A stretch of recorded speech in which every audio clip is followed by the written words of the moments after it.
Investigative journalism allows you not only to tell stories about people and things that matter, but to do so in a way and with the time and the resources that can potentially lead to change in systems and in problems that don't need to exist. And I think that's a wonderful profession and a wonderful power that investigative journalists have. Yeah.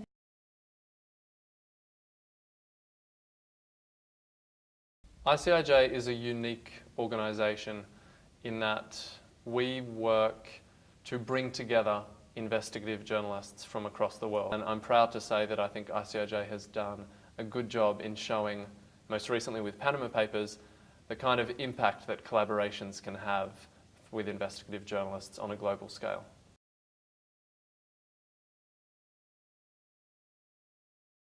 In Panama Papers, like in every other ICIJ project, I work as part of the core ICIJ staff. Mm-hmm. There aren't very many of us. There are about 6 of us who work full-time in Washington, DC, and another 6 or so who work overseas, mainly who form part of our very talented data team. So for a project like Panama Papers, what happened was the German journalists who received the 11.5 million files very, I think, professionally and courageously decided they couldn't do it on their own, so they needed to share it with ICIJ. So when ICIJ received it, we immediately started thinking about how we could build a team of journalists across the globe to report on this, because there was no way that one journalist or even 50 journalists could tell all the stories that needed to be told from nearly 12 million files. So a lot of my original work was especially focusing on developing teams with partner journalists in Africa, identifying newspapers, television shows, radio programs of journalists I knew or who we'd worked with in the past, and training them and introducing them to the Panama Papers data set. Mm-hmm. Of course, at the same time, I was always closely involved in writing many stories and investigating many stories from within Panama Papers that were produced and published by ICIJ, but then also published by lots of other of our partners. Mm-hmm.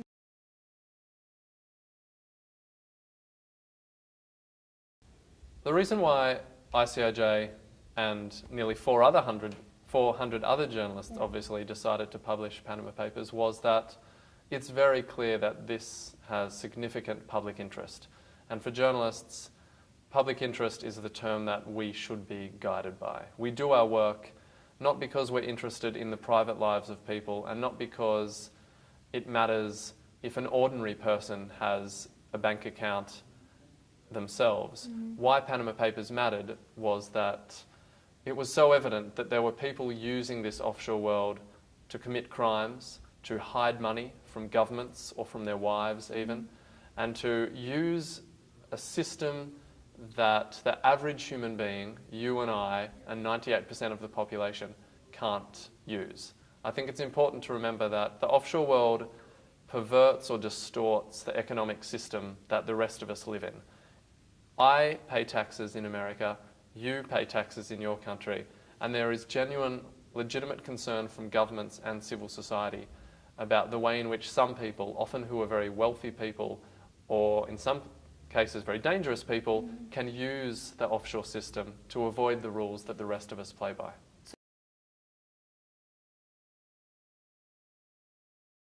Yeah. ICIJ and our partners thought that this was information that needed to be revealed, that there were secrets here that deserve to be shown to the public so that, to go back to my previous point, the system could potentially be reformed, to show the world, to show authorities that there were systems in place that weren't functioning and that were allowing bad things to happen. Mm-hmm.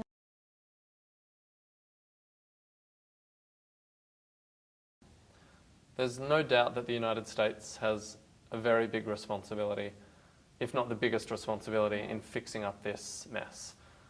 As you probably know, America itself is considered the biggest tax haven of them all. There are states in America that are tax havens and that actively encourage people to use their services for the very same reasons of privacy and potential wrongdoing that the Panama Papers revealed. I think there is some domestic will in America to reform the system to increase transparency. So, for example, there may be rules introduced that require anyone who owns a shell company or an offshore company to provide their real name. But it certainly sounds at this stage as though reform is going to be small and piecemeal rather than immediate and wholesale.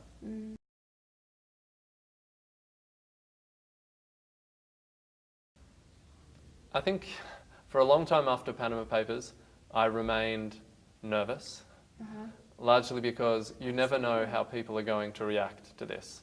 We had no idea that Panama Papers would be a success. People may have been uninterested in the story. It's not as though this is the first time people have heard about offshore companies. It's not as though this is the first time Vladimir Putin has been associated with offshore companies and lots of money. So part of us wondered, will the world just shrug? I personally remained nervous for weeks afterwards, wondering if perhaps I'd receive a letter from anyone who didn't like a story I wrote. Thankfully, that hasn't happened yet.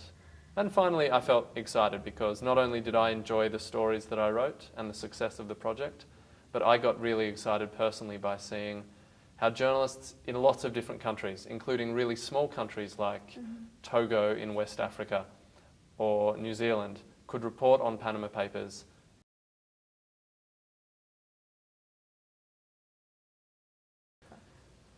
So I work at ICIJ as a reporter, and I manage and try and build our networks with African partners. As I said originally, ICIJ is a network of journalists with reporters from the UK, France, America, Brazil, Australia, India, all other kinds of countries. When I first came to ICIJ a few years ago, it struck me that we had very few partners in Africa. There are 54 countries in Africa. So I made it part of my mission with a project called Fatal Extraction that looked and focused on Africa to identify and work with to build relationships between ICIJ and new journalists in different countries.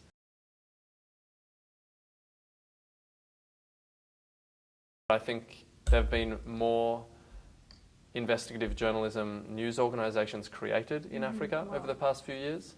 I think that journalists we've worked with have been really pleased and proud, as they should be, of the kind of results that they've seen in their countries. I think in lots of countries in Africa, but also in the rest of the world, the public really wants to see investigative journalism.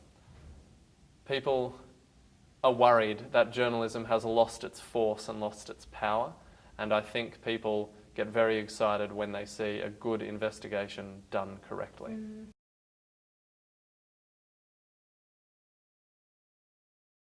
I do think, from what I've seen at the training I was at over the past few days, that there's a strong interest in investigative journalism. And to me, that is the most important thing. Investigative journalism is more of a passion than a career. The fundamental requirement is that you are willing to think and work and go further than you might otherwise. You have to have personal involvement. So the fact that there's already a strong interest here is really exciting. There's clearly institutional support among Kyrgyz journalists and other journalists, as well as the international communities, to support that. And I'm excited because I think it's increasingly easy for investigative journalists to work globally. So to realise that you can do an investigation not just about your own country, but to use networks in other countries through ICIJ, through other networks, or even just over the border, to produce even more important, revealing investigations. So I'm sure that more will come. And I hope that ICIJ will be able to very soon start working with more Central Asian investigative journalists.